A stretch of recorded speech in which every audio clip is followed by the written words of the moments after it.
Assalamualaikum warahmatullahi wabarakatuh. Saya Syahada Farur Rahma ingin menjelaskan materi tentang pengambilan keputusan pada PT Astra Honda Motor atau yang biasa disebut dengan PT AHM. Adapun profil perusahaan pada tahun 1971 sampai dengan 1980, PT Astra Honda Motor atau yang biasa disebut dengan AHM merupakan pelopor industri sepeda motor di Indonesia. Didirikan pada tanggal 11 Juni tahun 1971 dengan nama awal PT Federal Motor. Saat itu, PT Federal Motor hanya merakit, sedangkan komponennya diimpor dari Jepang dalam bentuk CKD atau Completely Knocked Down. Tipe yang pertama kali diproduksi Honda adalah tipe bisnis E90Z bermesin 4-tak dengan kapasitas 90 cc. Jumlah produksi pada tahun pertama selama 1 tahun hanya 1.500 unit.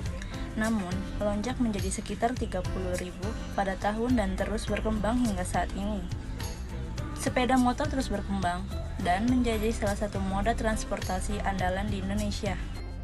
Beberapa tahun kemudian, tahun 1981 sampai tahun 2000, pada tahun 1981, PT Federal Motor mencapai 1 juta produksi sepeda motor Honda. Seiring dengan penerimaan masyarakat yang tinggi, PT Federal Motor mendirikan pabrik kedua di Pegangsaan dan meningkatkan kapasitas produksi menjadi 2 juta unit per tahun pada tahun 1996. Tahun 2001 sampai tahun 2010. Pada tahun 2001, PT Federal Motor dan beberapa anak perusahaan merger menjadi satu dengan nama PT Astra Honda Motor. 4 tahun kemudian, pabrik ketiga sepeda motor Honda dibangun di Cikarang sehingga total kapasitas produksi meningkat menjadi 3 juta unit per tahun. Tahun 2011 sampai tahun 2020, PT Astra Honda Motor mendeklarasikan penerapan teknologi Full Emission atau PGM-FI pada seluruh sepeda motor Honda secara bertahap mulai tahun 2011. Pada tahun 2013, PT Astra Honda Motor hanya memproduksi dan memasarkan sepeda motor yang berteknologi injeksi. PT Astra Honda Motor berhasil mencatatkan produksi motor ke 50 juta yang merupakan prestasi pertama di industri sepeda motor di Indonesia, bahkan untuk tingkat ASEAN. Selain itu, PT Astra Honda Motor juga mulai memasarkan jajaran motor big bike Honda yang dilengkapi layanan premium melalui jaringan Big Wing Honda. Pada tahun yang sama, sejalan dengan kualitas produk sepeda motornya yang semakin kompetitif, PT Astra Honda Motor berhasil masuk ke pasar motor di luar negeri dengan melakukan ekspor perdana Honda Beat ke Filipina. Ekspor ini kini telah menambah ke mancanegara dari kawasan Asia hingga Amerika. Pada tahun 2019, untuk pertama kalinya, PT Astra Honda Motor memperkenalkan produk berbasis teknologi listrik melalui Honda PCX Electric sebagai jawaban atas tren elektrifikasi sepeda motor masa depan. Adapun produksi yang dibuat oleh PT Astra Honda Motor berikut berdasarkan jenisnya, yaitu 1 jenis Matic, 1 Honda Beat, 2 Honda Vario, 3 Honda Genio, 4 Honda Scoopy, 5 Honda PCX, 6 Honda EDV. Kedua jenis bebek, 1 Honda Supra X, 2 Honda Supra GTR, 3 Honda Revo X. Ketiga jenis Sport, 1 Honda CBR 150R, 2 Honda CB 150 Verza, 3 Honda Sonic 150R, 4 Honda CBR R Street Fire, 5 Honda CB 150X, dan yang keenam Honda CRF 150R. Adapun salah satu produksinya AHM yaitu Honda CRF 150R. PT Astra Honda Motor atau AHM meluncurkan halnya Honda CRF 150 yang akan bersaing dengan Kawasaki KLX 150.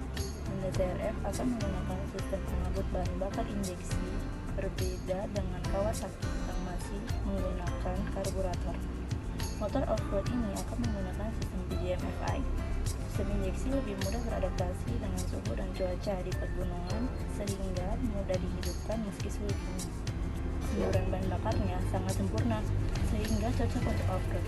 Kata Ahiro Muneyama, project leader Honda Adventure Ltd di Setingkat hari Kamis tanggal 9 November tahun 2017. Visinya, apa yang kami yakini?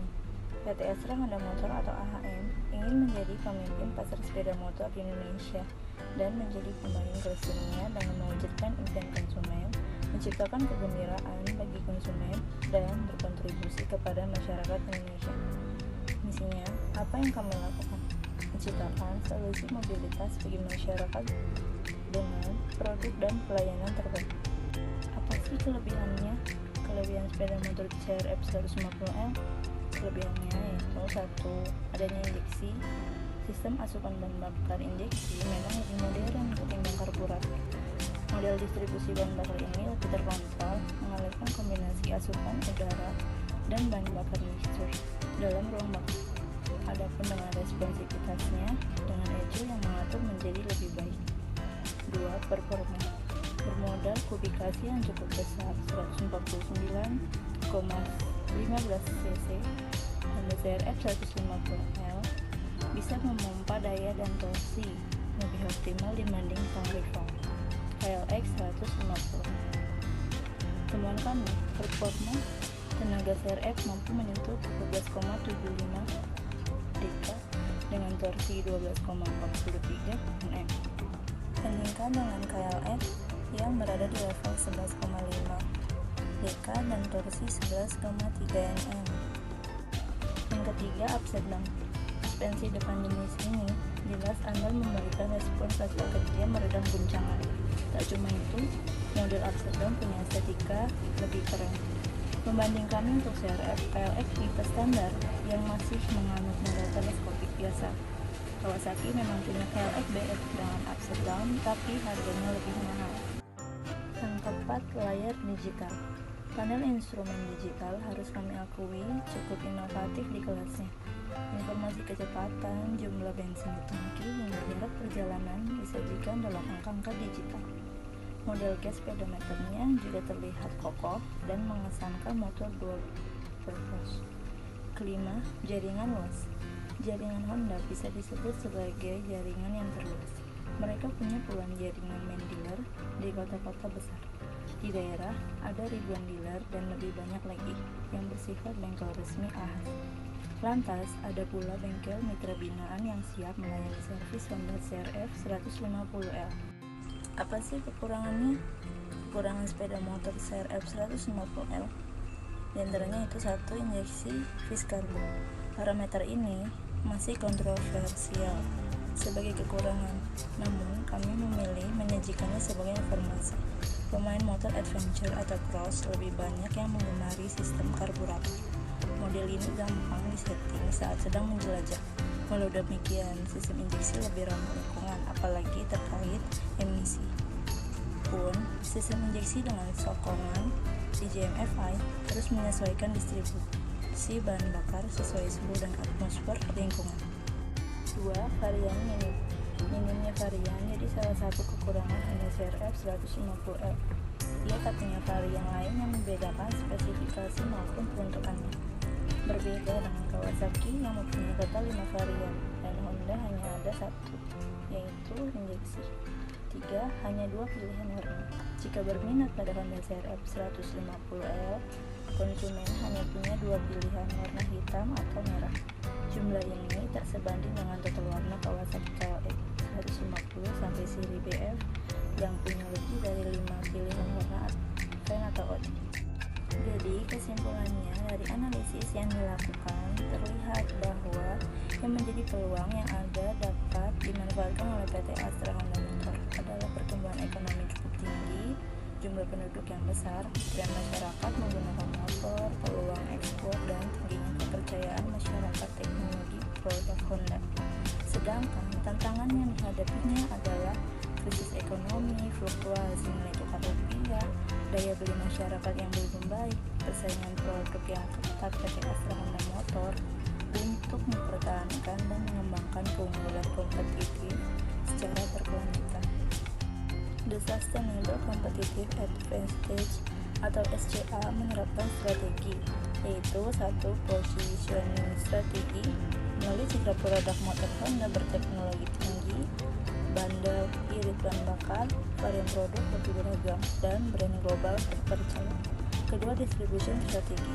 Melalui showroom, bengkel resmi, dan gerai spare part yang tersebar di seluruh wilayah Indonesia dan cukup mudah ditemukan.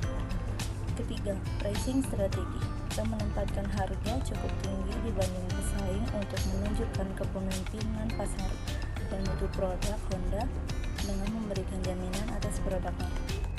Sarannya, berdasarkan keseluruhan pembahasan dalam penelitian ini, maka akan disampaikan beberapa saran kepada pihak manajemen PT Astra Honda Motor selaku salah satu produsen motor terbesar di Indonesia agar dapat meningkatkan dan mempertahankan brand image perusahaan, yaitu diantaranya sebagai berikut. 1. Manajemen PT Astra Honda Motor hendaknya lebih memperhatikan setiap elemen event yang akan diselenggarakan, terutama bentuk event seperti apa yang akan diselenggarakan.